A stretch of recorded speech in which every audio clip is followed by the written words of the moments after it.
Bonsoir. Merci d'accueillir Lucie Pro.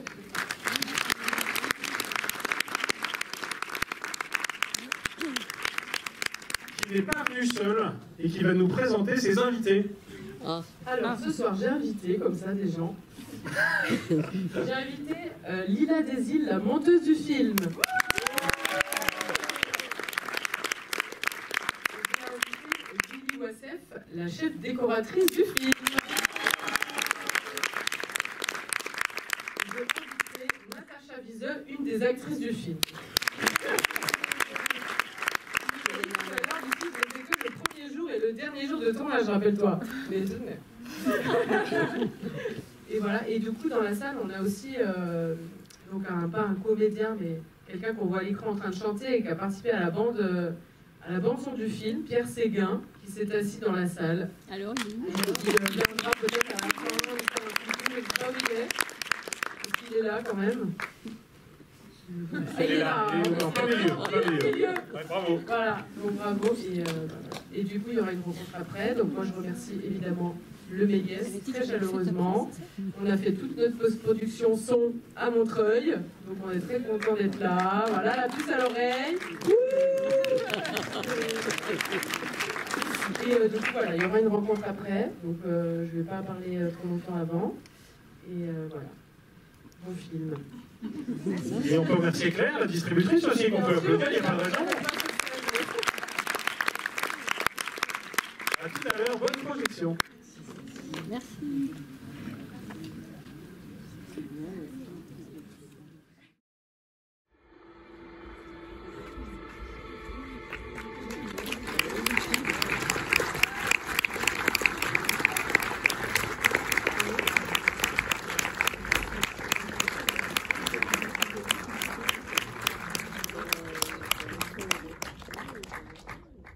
Lucie Pro.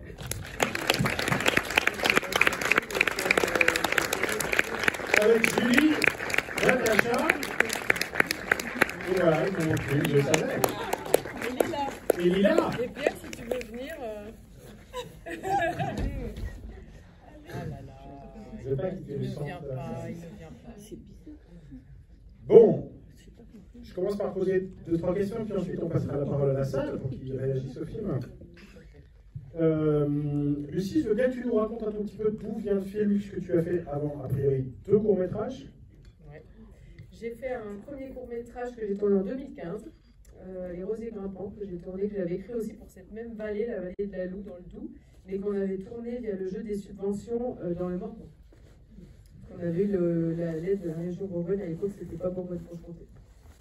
Et ensuite, j'ai fait un deuxième court-métrage assez longtemps après, parce qu'entre-temps, j'avais écrit un peu une série qui était aussi pour des raisons financières. J'avais écrit une série pour France 3, dont je tairai le nom. Mais voilà, ça m'a permis de gagner ma vie. Et du coup, j'ai fait un deuxième court-métrage, Va dans les bois, en 2021, tourné dans le Haut-Jura, dans une partie de ma famille. J'ai une partie de ma famille qui est originaire du Haut-Jura, frontière suisse. Voilà. Et ensuite, alors Fario, qui s'appelait initialement Les Truites. Mais sinon, vous m'auriez dit, voici la réalisatrice Détruite. Oui, c'est vrai. Voilà. Ça, ouais. Du coup, on s'est dit, on va changer le titre sur le finish. Et on a choisi Fario, qui est l'espèce de la truite sauvage. Donc pour moi, ça avait aussi plus de sens, parce que c'est l'espèce en voie de disparition.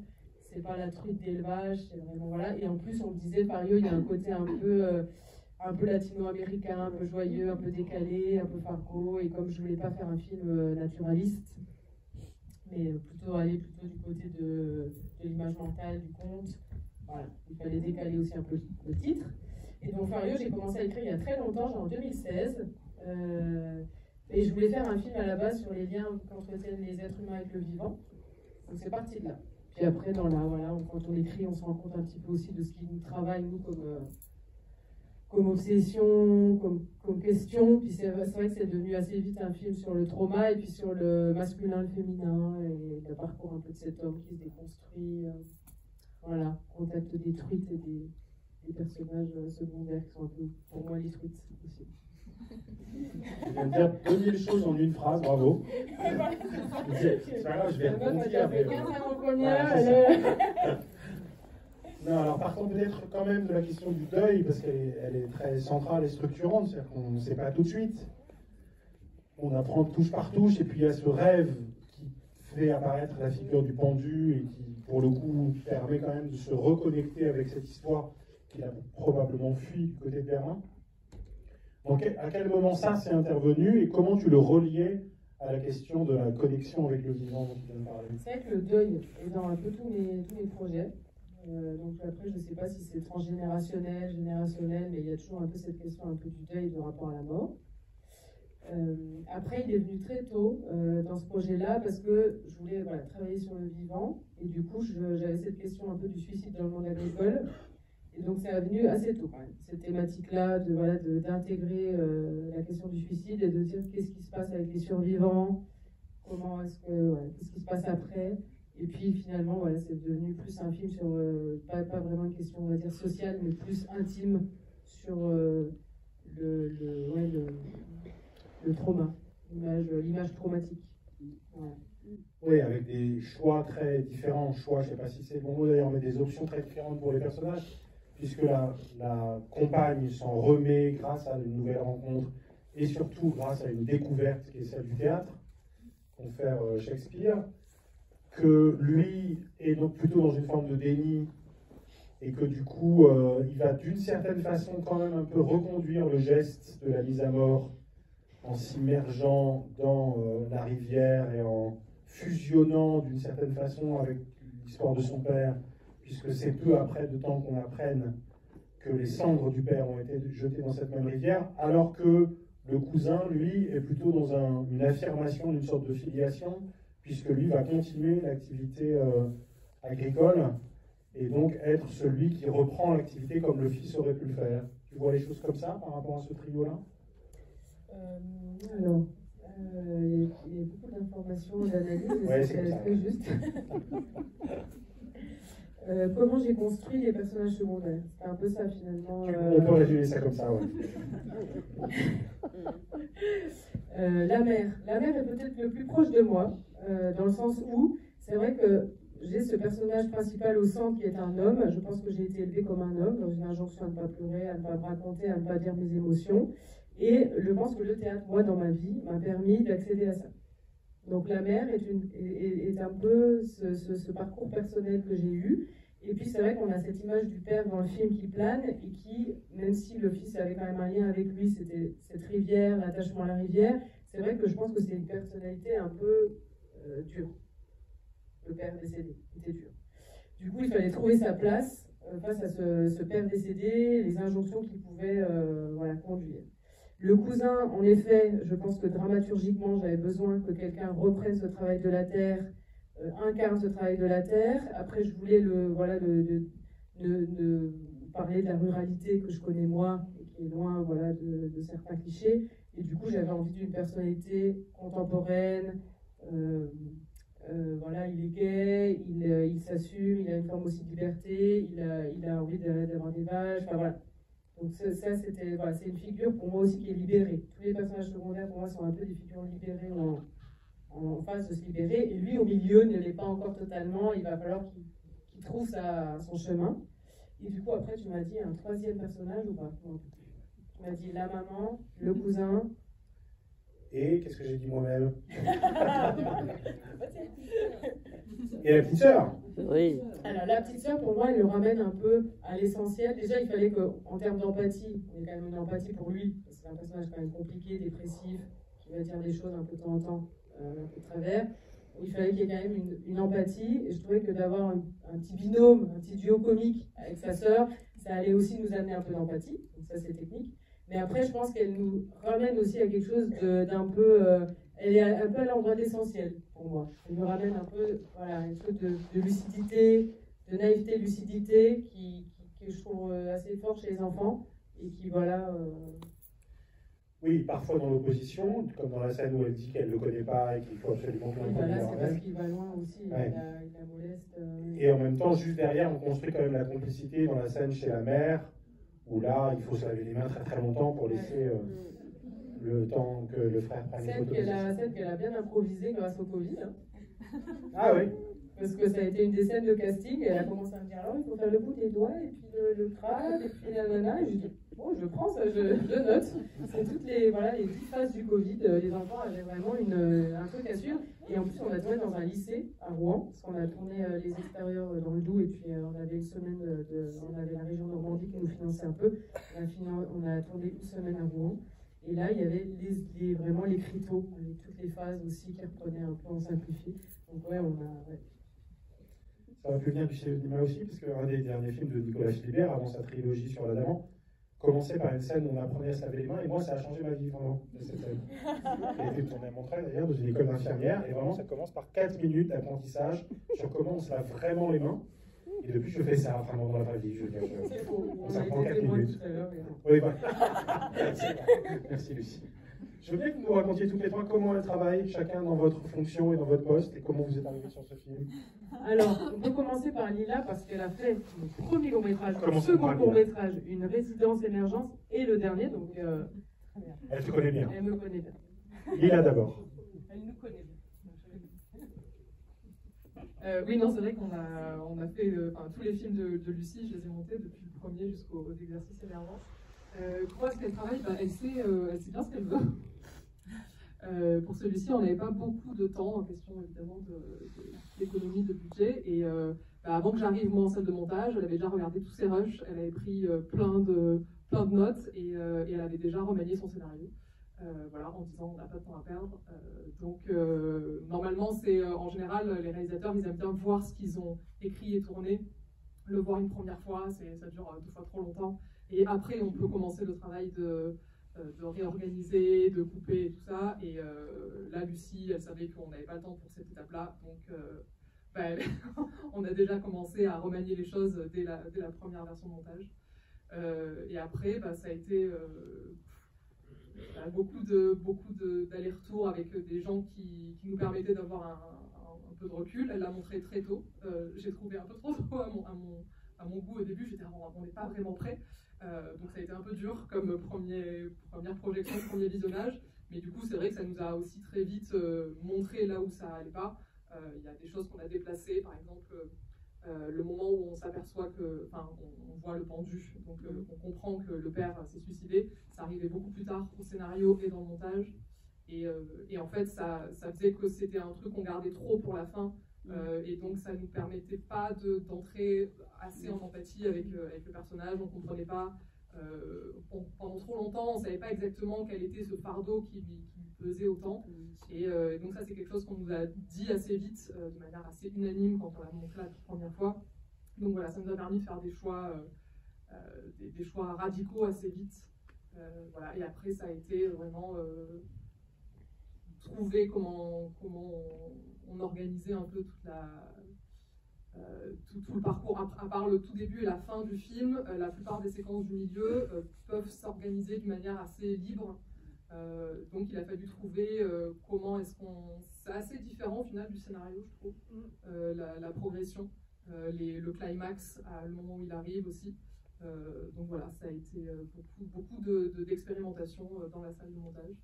Et vu qu'on se connaissait déjà et qu'on avait fait nos films ensemble et qu'on les avait fait assez vite, il me semble, même les précédents, on avait, en fait, il y a une grande fluidité dans le travail. Voilà. Et puis quand moi, des fois, j'ai un peu des réserves sur des choses, si elle sait ce qu'elle veut, elle n'aura pas de problème à le dire. Donc on peut...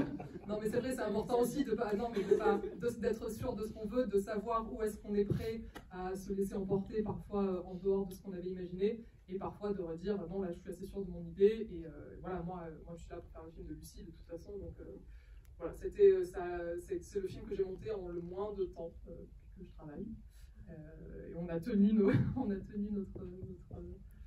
notre planning, et franchement je suis assez fière de nous. Quand tu dis qu'elle avait commencé à imaginer le montage et du coup à réorienter un certain nombre de choses, avant même que tu n'interviennes, c'est quoi par exemple qui avait été modifié ou altéré? C'est vraiment l'ordre des scènes à partir du moment, donc jusqu'à grosso modo, jusqu'à la première rencontre avec la maire de la ville.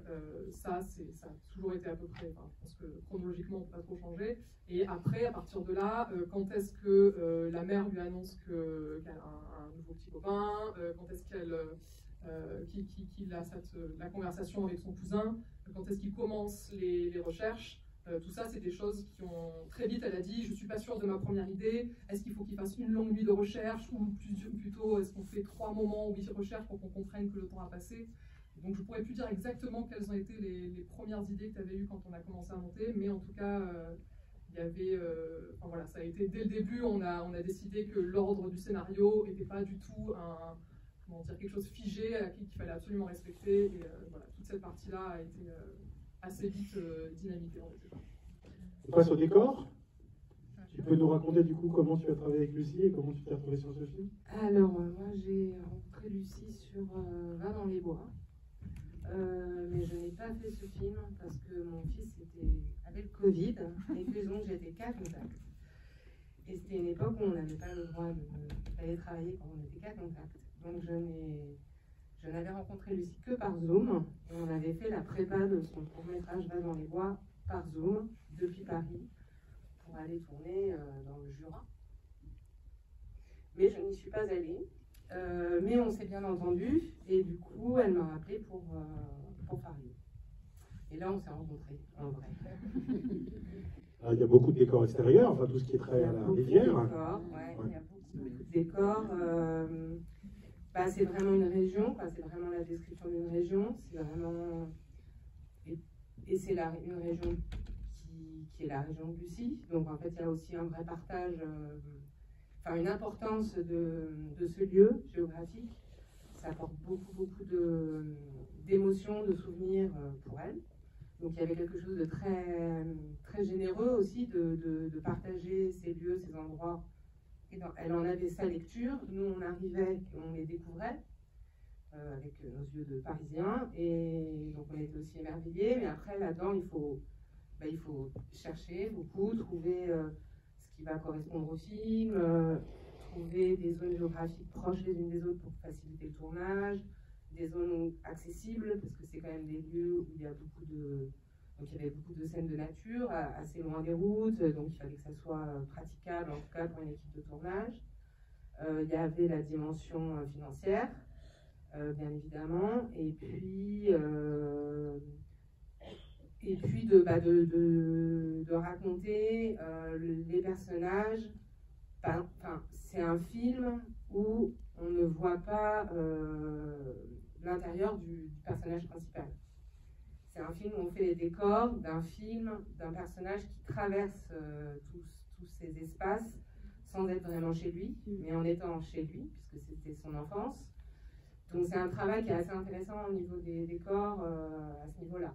C'est comment on raconte que ce lieu est le sien sans le personnifier, sans lui mettre lui dedans. Je ne sais pas si c'est très clair ce que je dis.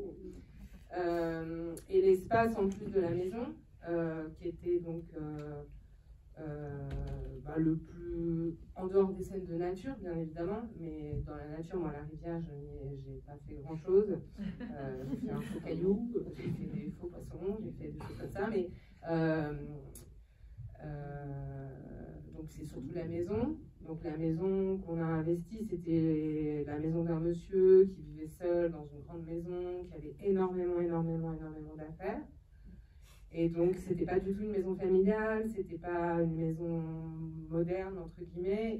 Et justement, Lucie, elle voulait vraiment qu'à la fois ça soit vrai et donc pas caricatural, pas à la fois rural, mais tout à fait actuel, sans être dans le cliché, que ça soit quand même un lieu chaleureux, qu'on sente que la mère était quelqu'un quand même de généreux, on l'a plus construit par rapport à la mère que par rapport au père.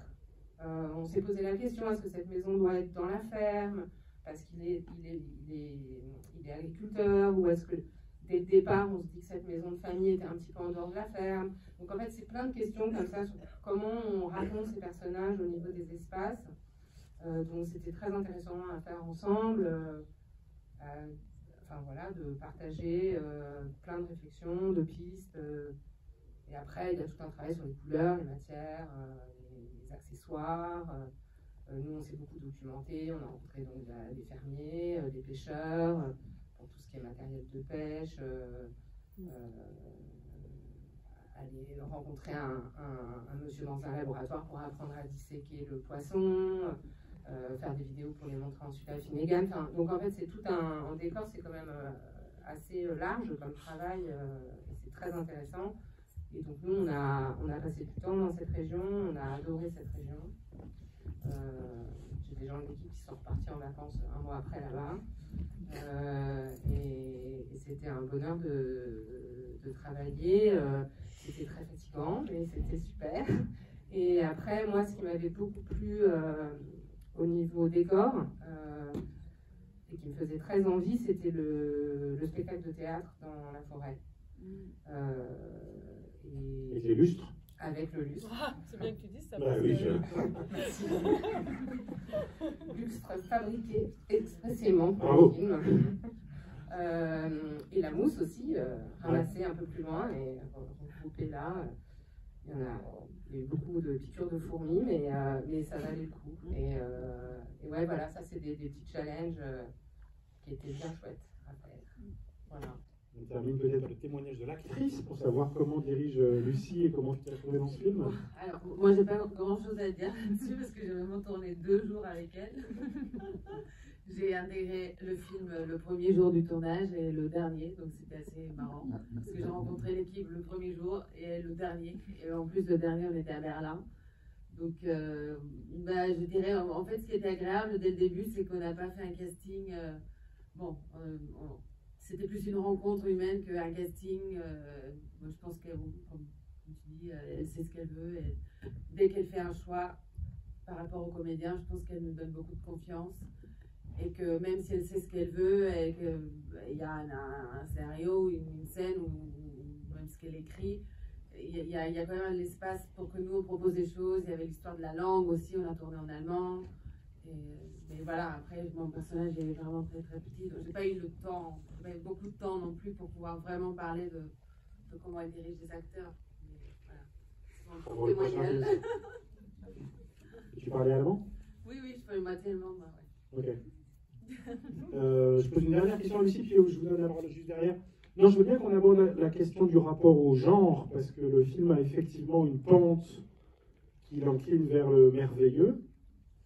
Et ça, c'est toujours une question de savoir comment on traite, y compris plastiquement, quelles consignes on donne à son équipe pour faire en sorte que ce soit pas trop cheap, que ce soit pas trop dérisoire, qu'on ait envie d'y croire un peu, et que du coup, ça crée cette espèce d'espace entre le réel et le rêve, entre la réalité sociologique dans laquelle on s'ancre, et puis autre chose qui est aussi la psychologie du personnage, ou sa folie parfois. Enfin, pourquoi c'était important d'intégrer cette dimension et comment la traiter? Ça a été assez long le traitement de cette dimension parce que du coup j'ai travaillé avec notre étalonneur qui fait aussi des effets spéciaux et c'est vrai que ça a été vraiment des longs allers-retours pour trouver le bon degré d'étrangeté pour pas que ça fasse trop 3D, trop jeux vidéo, trop avatar, trop tout ça. Et en même temps que moi j'avais comme idée que ce soit artisanal, mais que ça ne fasse pas non plus, comme tu dis, trop cheap. J'avais un peu comme référence Onkel Bonny de Chapeau vert Acétacool, qui m'avait vachement marqué, puis du coup qu'on retrouve dans plein de dimensions dans ce film. Là, je m'en rends compte maintenant. Cascade. Voilà, la grotte, la cascade, le poisson, il y a beaucoup de choses, voilà, et j'aime vraiment son cinéma et la façon dont il investit son territoire et l'âme qu'il donne à son territoire et la magie. Et voilà, donc oui, ça a été voilà. Et après, c'est vrai que comme je voulais faire cette histoire des êtres humains et du vivant, et voilà, il fallait je me suis dit, allons plus loin, et projetons un peu son inconscient sur ce territoire, projetons vraiment son imaginaire sur ce territoire, et allons-y sur le merveilleux, peut-être plus que le fantastique. Et c'est vrai qu'il y a des films en France comme Petit Paysan qui ont quand même vraiment ouvert la possibilité du mélange de genres, d'intégrer du genre dans nos cinémas, et voilà. Après, voilà, moi, c'est quand même, ça reste par petites touches, c'est pas un film de genre. Voilà, moi, c'est plus de l'ordre du merveilleux, un peu comme en Amérique latine, quoi, le réalisme merveilleux, ces choses-là. C'est plus ça qui qui me motivait, qui me stimulait. Puis je trouvais ça un peu excitant pour un premier film de tenter des choses. Maintenant, je pense que pour le deuxième, je ne ferai pas ça, parce que clairement, les effets spéciaux, ça nous a tués au tournage en termes de temps, voilà, c'est très lourd. Mais voilà. Mais en revanche, toi, tu choisis vraiment essentiellement de privilégier leur dimension nocturne. Le rapport à la rivière est quand même très nocturne dans le film. Et du coup, permet ce travail avec ton chef-op d'exploration d'un espace beaucoup plus abstrait, beaucoup plus de l'ordre de la rêverie que d'une représentation réaliste, pour reprendre le terme de tout à l'heure. Pourquoi c'était important de privilégier cette vie nocturne de la rivière? Ça, c'est marrant parce que quand j'écris beaucoup de nuit et je me rends pas trop compte. Et au moment du tournage, on me dit voilà, ça va coûter cher, ça va être fatigant, mais je me rends pas toujours compte quand j'écris. Mais j'écris beaucoup de nuit parce que je pense que c'est des territoires qui me rassurent, parce que j'ai un peu une inquiétude, moi, de la journée, avec le travail à faire, les normes à respecter, le bon comportement social à adopter, voilà, toutes ces choses qui régissent un peu nos journées m'inquiètent un peu, je pense, depuis que je suis enfant. Et je vois dans la nuit des choses plus souples, plus laxes, où les gens se discutent ensemble, sans faire les mêmes métiers, sans venir du même univers. Et c'est aussi la fête, c'est le spectacle, c'est le théâtre. Et je pense que quelque part, c'est des territoires, moi, qui me rassurent. Puis c'est le territoire aussi du rêve, de la nuit, voilà. Et je pense que du coup, ce film-là, il fallait que ce soit un film nocturne, que ce soit un animal nocturne, et qu'il aille comme ça. Mais après, c'est pareil. Ça, c'est compliqué après, techniquement. Mais je regrette pas, c'est beau, ouais.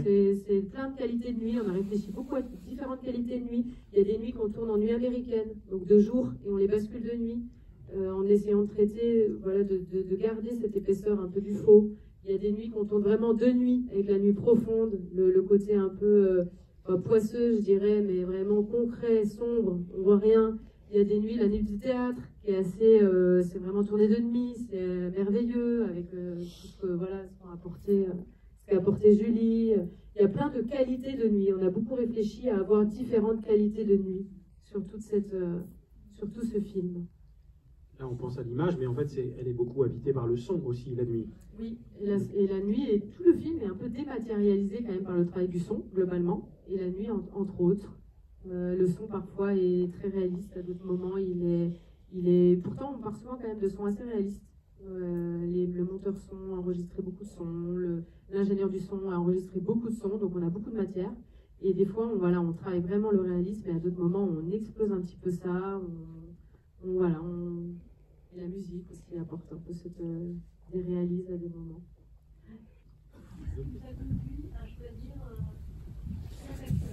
Oui, alors cet acteur qui devait être là en plus, après il m'a fait un gros joie, il m'a fait une grosse joie.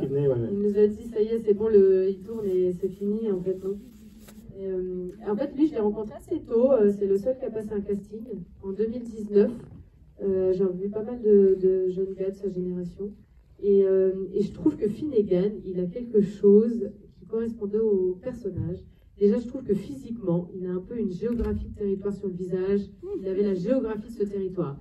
Il avait les yeux verts, les cernes, la peau. Je me disais, il va s'intégrer dans ce territoire. Je veux qu'il s'intègre et je sens que celui-là, il va s'intégrer. En plus, il est assez physique, il fait de l'escalade. Donc là, moi, je voulais quelqu'un quand même qui arpente, qui traverse, voilà. Et il a ça.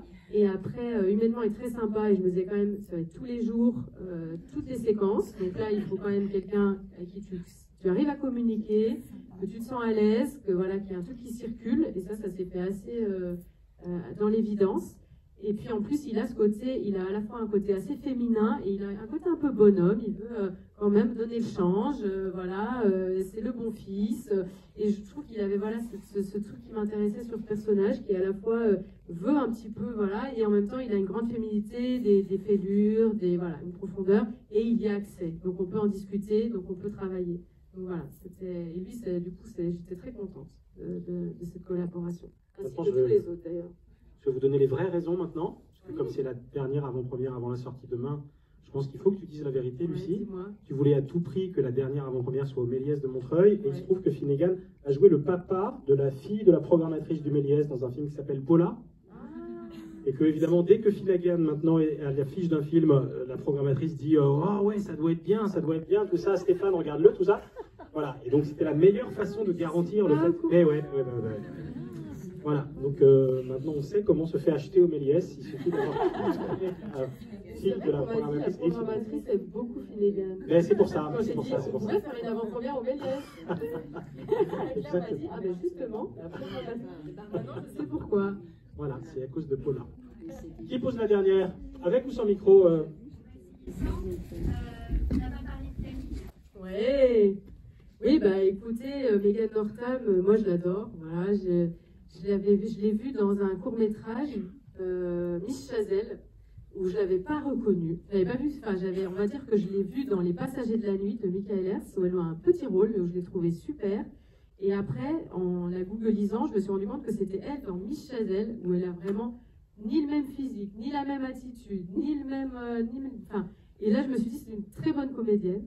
Et voilà, et je trouve qu'elle dégageait quelque chose de cette féminité un peu contemporaine que j'avais envie de défendre, qui n'est pas dans la séduction, qui a quelque chose d'assez franc, d'assez... et en même temps avec toute une dimension un peu rock, un peu poétique, et qui est là dans la vie. Je pense que ce rôle, il est assez, finalement assez proche aussi de qui elle est dans la vie. Et voilà, c'était vraiment une belle rencontre et un beau tournage avec elle. Et pareil, elle aurait vraiment aimé être là en plus. Elle a, voilà, dès qu'elle peut soutenir le film, elle est contente.